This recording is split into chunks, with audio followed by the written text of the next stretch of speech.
사랑하는 여러분, 우리는 지금 계속해서 구약 성경 여호수아서의 말씀으로 하나님의 말씀의 은혜를 받고 있습니다.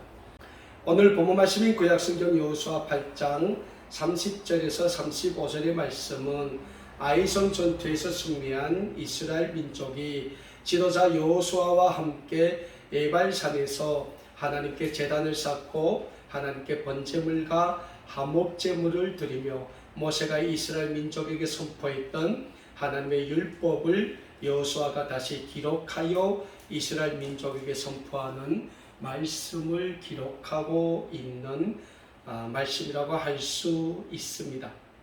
여리고성 전투에서 범죄한 아간의 범죄를 하나님 앞에서 깨끗하게 청산한 이스라엘 민족은 하나님의 인도하심과 하나님의 축복 가운데 마침내 약속의 땅인 가나안 지역에서의 두 번째 전투인 아이성 전투에서도 승리를 거두게 됩니다.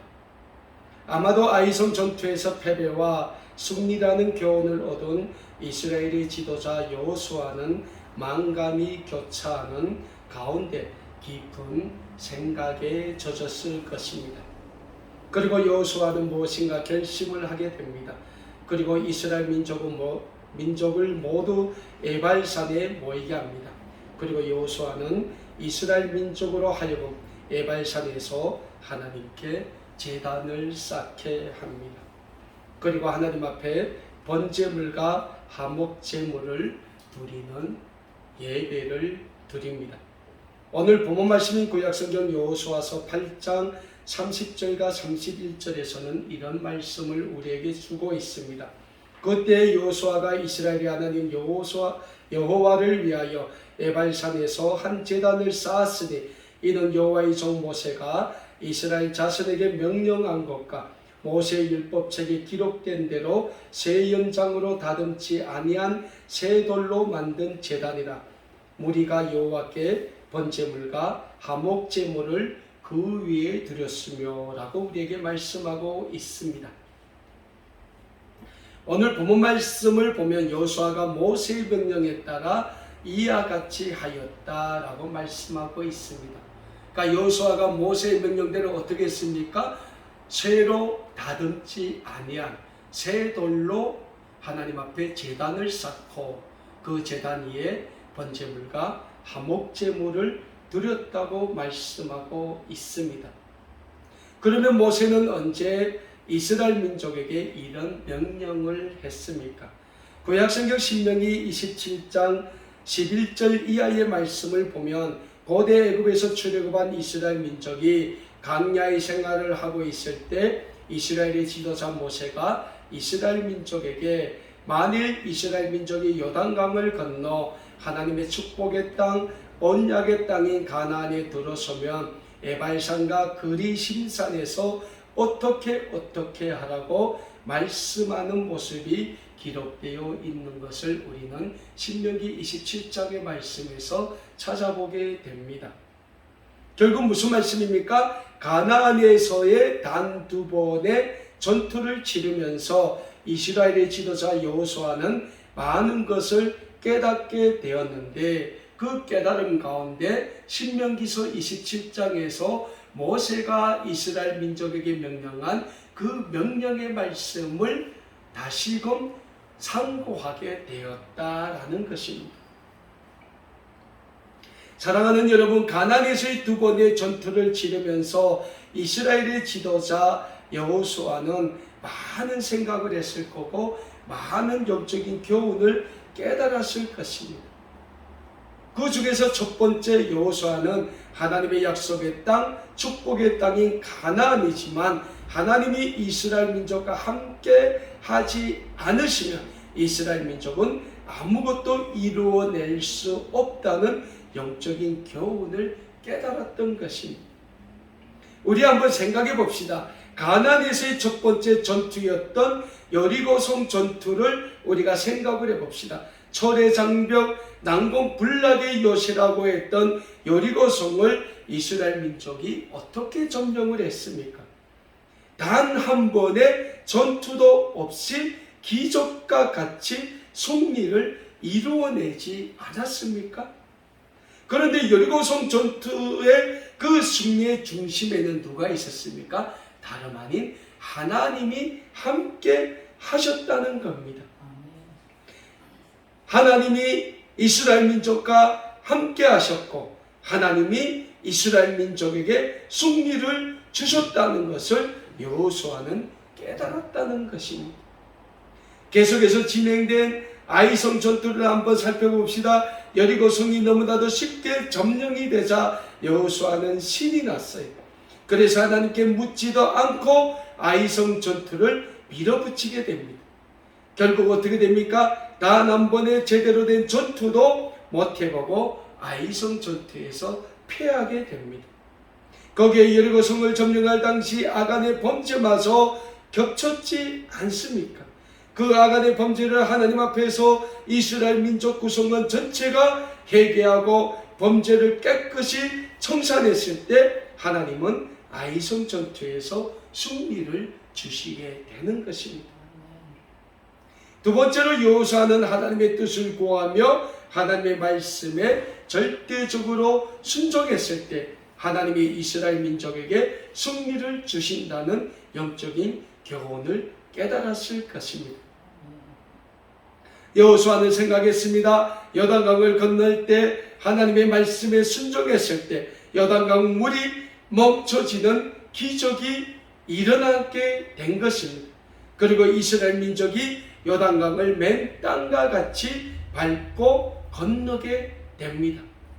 가나안에서의 첫 전투인 여리고성 전투도 마찬가지입니다. 하나님의 말씀에 순종하여 여리고성을 7번 돌았을 때 난공불락의 요새라고 일컬었던 여리고성이 무너지게 됩니다. 아이성 전투도 마찬가지입니다. 아간의 범죄를 회개하고 범죄의 근원마저 뽑았을 때 하나님은 아이성을 점령할 방법을 구체적으로 여호수아에게 알려주셨으며 하나님의 말씀에 순종했을 때 아이성 전투도 승리로 마칠 수 있었던 것입니다. 사랑하는 여러분, 요단강을 건너 가나안 지역에 들어와 있었던 지금까지의 이런 몇 가지 사건을 제일 냉철하게 돌아보았던 한 사람이 있습니다. 그는 다름 아닌 이스라엘 민족의 지도자 여호수아였습니다. 왜냐하면 여호수아는 이스라엘 민족을 앞으로도 계속 이끌고 나아가야 할 민족의 지도자라는 막중한 사명과 임무가 주어졌던 사람이었던 것입니다. 그런 여호수아였던 까닭에 그는 누구보다 현실을 냉정하게 판단하고 교훈을 찾아야 할 의무가 있음을 누구보다 잘 알고 있었습니다. 그래서 여호수아는 많은 생각을 했을 것입니다. 그리고 지금까지 진행된 사건에서 무엇이 잘된 일이며 무엇이 잘못된 일인가에 대해 냉철한 분석을 진행했을 것입니다. 그리고 여호수아는 구약성경 신명기 27장에서 이스라엘 민족의 지도자 모세가 있던 그 명령을 기억했을 것입니다. 그래서 여호수아는 모세의 명령대로 에발산과 그리심산 사이에 이스라엘 민족과 이스라엘 민족을 따르는 모든 이방 민족을 모으고 하나님께 제단을 쌓고 번제물과 화목제물을 드리며 먼저 이스라엘 민족에게 승리를 주신 하나님께 감사의 예배를 드렸던 것입니다. 그리고 여호수아는 모세가 이스라엘 민족에게 들려줬던 하나님의 말씀, 즉 율법을 다시 돌에 새깁니다. 그리고 돌에 새긴 하나님의 말씀을 에발산과 그린신산 사이에 모인 이스라엘 민족을 비롯한 모든 가나안의 민족에게 여호수아가 선포하게 됩니다. 오늘 본문 말씀 구약성경 여호수아서 8장 32절에서 35절의 말씀에서는 우리에게 이런 말씀을 하고 있습니다. 여호수아가 거기서 모세가 기록한 율법을 이스라엘 자손의 목전에서 그 돌에 기록하며 온 이스라엘과 그 장로들과 관리들과 재판장들과 본토인뿐 아니라 이방인까지 여호와의 언약궤를 맨 레위 사람 제사장들 앞에서 계의 좌우에 서되 절반은 그리심산 앞에 절반은 에발산 앞에 섰으니 이는 전에 여호와의 종 모세가 이스라엘 백성에게 축복하라고 명령한 대로 함이라. 그 후에 여호수아가 율법책에 기록된 모든 것들의 축복과 저주하는 율법의 모든 말씀을 낭독하였으니 모세가 명령한 것은 여호수아가 이스라엘 온 회중과 여자들과 아이와 그들 중에 동행하는 거류민들 앞에서 낭독하지 아니한 말이 하나도 없었더라라고 우리에게 말씀하고 있습니다. 사랑하는 여러분, 오늘 본문 말씀인 여호수아 8장 32절에서 35절의 말씀을 보면 이스라엘 민족의 지도자 여호수아가 에발산에 제단을 쌓고 하나님께 예배드리며 모세가 기록한 율법을 이스라엘 자손의 목전에서 그 돌에 기록했다고 말씀하고 있습니다. 여기에 모세가 기록했던 말씀, 즉 하나님의 율법은 구약성경 신명기 27장에서 모세가 기록한 율법을 가리키는 말씀이라고 할 수 있습니다. 사랑하는 여러분, 율법이 어떤 말씀입니까? 하나님께서 선민인 이스라엘 민족에게 주신 613가지 법률이 기록된 말씀이 율법이 아닙니까?